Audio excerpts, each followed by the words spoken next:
મહીસાગર જિલ્લામાં આરોગ્ય કર્મીઓને છૂટા કરાયા હોવાના આક્ષેપો થયા છે। અચોક્કસ મુદ્દતની હડતાળમાં જોડાતા છૂટા કરાયા હોવાના આક્ષેપ લાગ્યા છે। કુલ 292 કર્મચારીઓને છૂટા કરાતા વિરોધ શરૂ થયો છે। ખાતાકીય તપાસ કર્યા વગર છૂટા કરી દેવાતા કર્મચારીઓમાં પણ ભારે રોષ છે।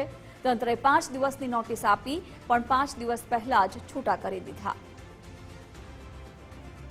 આરોગ્ય કર્મચારી મંડળ ના આદેશ અનુસાર મહીસાગર જિલ્લાના આરોગ્ય કર્મચારીઓ પણ ગાંધીનગર ખાતે અચોક્કસ મુદતની હડતાલમાં હતા। ત્યાંથી કર્મચારીઓ સામે એક્શન લેવાની સૂચના આપવામાં આવી।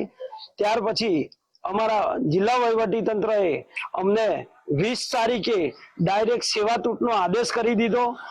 પછી 21 તારીખે તેઓએ અમને નોટિસ પાઠવી। એક દિવસની મુદત, રવિવારના દિવસે એક દિવસની મુદત આપી 20 તારીખ મારી અને અમને નોટિસ પાઠવવામાં આવી અને ત્યાર પછી અમને આરોપનામું આપવામાં આવ્યું 22 તારીખે અને 5 દિવસની મુદત આપવામાં આવી।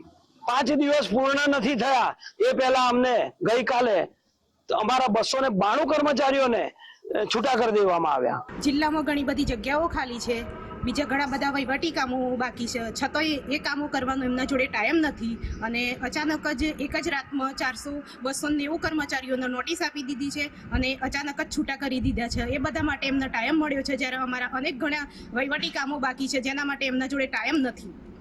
અને અમારી મુખ્ય 2 માગણી છે સરકાર સામે। એક છે અમારું ટેકનિકલ ગ્રેડ પે અને બીજું છે પરીક્ષા મુક્તિ। કોઈ સંવિધાનમાં એવું નથી લખેલું કે તમે તમારા હક માટે ના લડી શકો।